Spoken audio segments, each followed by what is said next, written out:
Hello नमस्ते सञ्जय मैले नयाँ भिडियो लिएर उपस्थित भएको छु। आजको भिडियोमा मैले स्मोकको सोलुस किट लिएर आएको छु र खास यसमा प्रब्लम भनेको कस्टमरले चार्जिङ हुँदैन भनेर लिइरहेको छ। तर हामीले हेर्दाखेरि जो हामीले चार्ज छिराउँछौँ यसमा लिड बल्नु पर्ने हो, तर लिड त बलेको छैन। यो के प्रब्लम छ हामी हेर्नेवाला छौँ। पहिला सुरु हामी यसलाई डिसेबल गर्छौँ।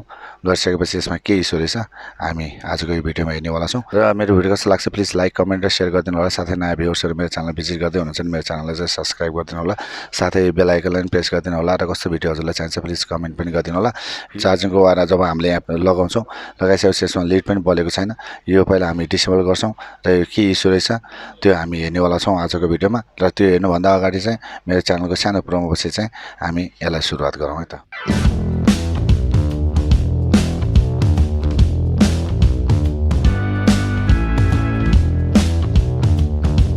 अब सबभन्दा पहिला हामीले यसलाई डिसेबल गर्नु पर्यो। यसलाई रिमुभ गरौँ। स्क्रुहरू त केही पनि छैन, यहाँ मुनि पनि छैन।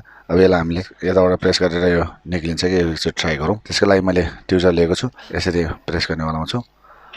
यसरी प्रेस गरेपछि बाहिर निक्ल्यो। यसरी यहाँ प्रेस गऱ्यो भने यो बाहिर निक्ल्यो। बाहिर निक्लेपछि यसलाई बिस्तारै थोरै तानौँ।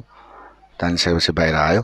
यो हामीले बाहिर निकाल्यौँ। बाहिर निकालिसकेपछि अब यसमा इस्यु के छ त अब यो चार्जिङको सेक्सन चार्जिङमा यहाँनिर यो दुईटा चाहिँ तलबाट आएको चार्जिङको भइहाल्यो। खोलौँ थोरै थोरै गरेर यसरी, जुन यसमा चाहिँ टेप लगाएको छ यसरी यो निकालेर साइडमा राखौँ। राखिसकेपछि यहाँबाट यसरी च्यातेर यसलाई निकालौँ। पछि अर्को टेप लगाउँला। यसरी निकाल्यौँ। यो चाहिँ स्मोक सोलुस किट। यो अहिले सानो पोर्टमा आएको छ। यसलाई यसरी बाहिर निक्ल्यो। बाहिर निक्लिसकेपछि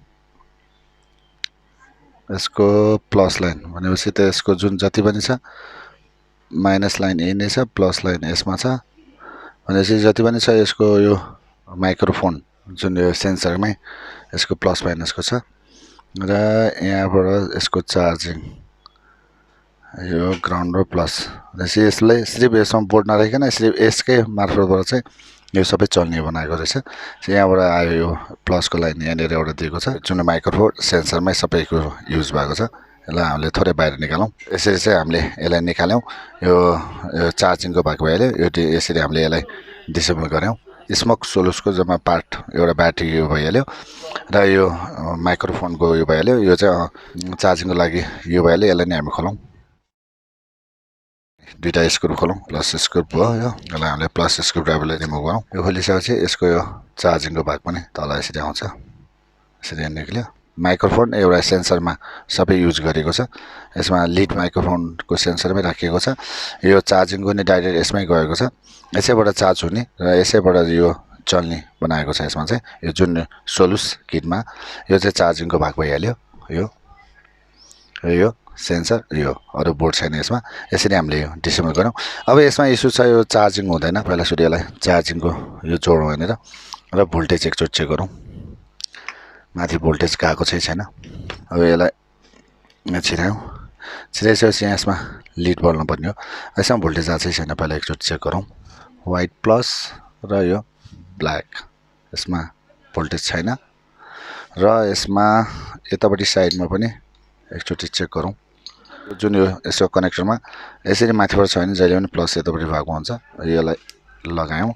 लगाइसकेपछि यसमा यो प्लस लाइन भइहाल्यो। यो प्लस लाइन सबभन्दा फर्स्टको र सबभन्दा लास्टको माइनस लाइन।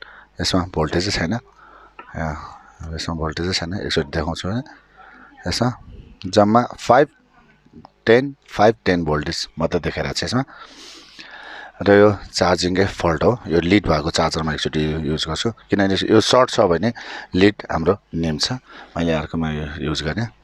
अर्कोमा युज गरिसकेपछि यसलाई मैले यहाँ लगाएँ। लगाइसकेपछि चेक गरेँ यो पुरै चार्जिङ नै बन्द भइरहेछ। लिड बन्द भइरहेछ भनेपछि यो सर्ट छ। र यो सर्ट चार्जिङमा सर्ट हुनु भनेको यतिभरिमा हामीले हेर्नु पर्यो। पिसिबी बोर्डहरूमा चार्जिङबाट आउने प्लस लाइनलाई जहिले पनि एउटा प्रोटेक्सन राखेको हुन्छ र प्रोटेक्सन आइसी सर्ट भयो भने यस्तो केसहरू हुने हो। त्यही भएर पहिला सुरु हामीले हेर्नु पर्यो प्रोटेक्सन आइसी, त्यसपछि चार्जिङ आइसीको यो भइहाल्यो।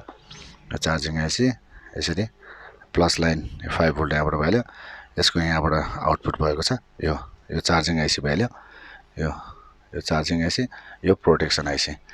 र यो डाइरेक्ट हाल्ने बित्तिकै हाम्रो भोल्टेज पुरै डाउन हुन्छ भने यो प्रोटेक्सन आइसी सर्टले गरेर यस्तो केस आउने हो। यो प्रोटेक्सन आइसी पहिला निकालेर हेर्छौँ। यो स्मोक सोलुस किटको निकाल्नलाई चाहिँ मलाई अब युज गर्नु पऱ्यो। मैले यसको लागि म आइरनै युज गर्छु। हड्गनले यो दिँदाखेरि यो सानो छ चिप, यो सबै बिग्रिन सक्छ, त्यही भएर यो आइरनले निकाल्छु। यसमा चाहिँ जम्मा 3 लेग हुन्छ। एकपट्टि ग्राउन्ड हुन्छ, एकपट्टि यसको प्लस भएको हुन्छ। एउटा यो डाइट जस्तै हो। यो पहिला निकालेर हेरौँ। यो पेस्ट लगाएर यो आइरनले निकालौँ।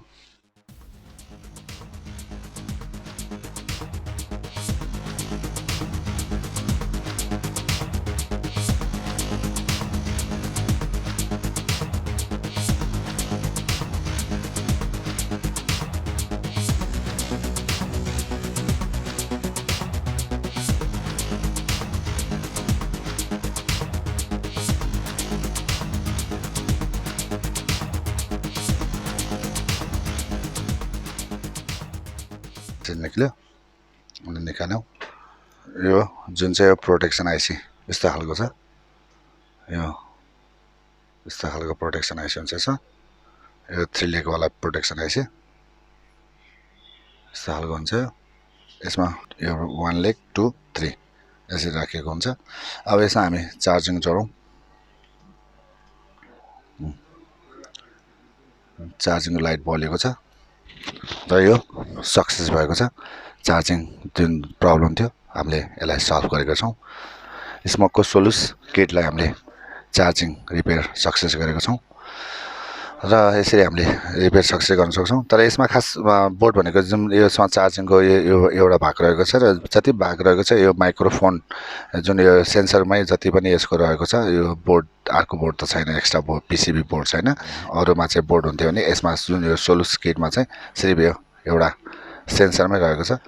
प्लसलाई ब्याट्रीको प्लस भोल्ट पनि यसमै गएको छ र ब्याट्री पनि चार्ज यसैबाट हुने बनाएको छ र अर्को जुन यसमा आउने वायर पनि यसमै यसरी नै राखेको छ। यसै चाहिँ हामीले यो रिपेयर गर्न सक्छौँ र आज हामीले यो जुन स्मोक सोलुसको जुन यो चार्जिङ नहुने प्रब्लम चाहिँ हामीले सक्सेस गरेका छौँ। र मेरो भिडियो कस्तो लाग्छ प्लिज लाइक कमेन्ट र सेयर गरिदिनु होला। साथै नयाँ भ्युवर्सहरू मेरो च्यानल भिजिट गर्दै हुनुहुन्छ भने मेरो च्यानललाई चाहिँ सब्सक्राइब पनि गरिदिनु होला। साथै कस्तो भिडियो चाहिन्छ कमेन्ट पनि गरिदिनु होला र साथै यो भिडियोलाई धेरैभन्दा धेरै सेयर गरिदिनु होला। आज हामीले जुन यो सोलुस किट चार्जिङ नहुने प्रब्लम हामीले फिक्स गरेको छौँ भन्दै अर्को भिडियोमा चाँडो भेट्ने बाचा गर्दै यो भिडियोबाट चाहिँ म बिदा लिन चाहन्छु।